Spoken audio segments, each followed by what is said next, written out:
Hazırda paytaxtda günəşli hava müşahidə olunur. Bəs qarşıdakı günlərdə ölkə ərazisində hava necə olacaq? Bu barədə bizimlə birbaşa bağlantıda əməkdaşımız Şamilə Şamil qızı məlumatları çatdıracaq. Şamilə, eşidirik sizi, buyurun.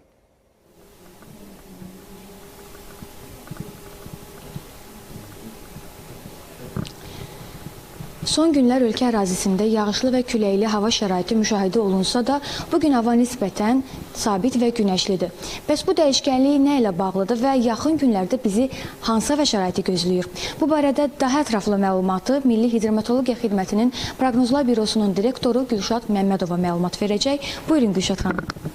Salam, hər vaxtınız xeyir. Bəli, çox doğru qeyd elədiniz. Artıq bir neçə gündür ölkə ərazisində küləkli və yağıntılı hava şəraiti müşahidə olunur. Bugün artıq səhər saatlarından başlayaraq bölgələrdə də yağıntılar tədricən kəsilir.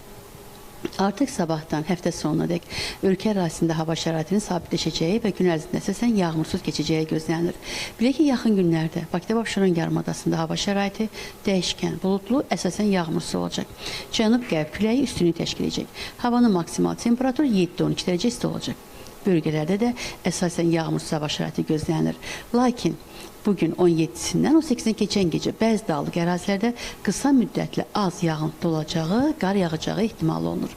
Havanın maksimal temperaturu Aran rayonlarında 7-12 dərəcə isti, dağlıq ərazilərdə isə 2 dərəcə şaxtadan 3 dərəcəlik isti olacaq.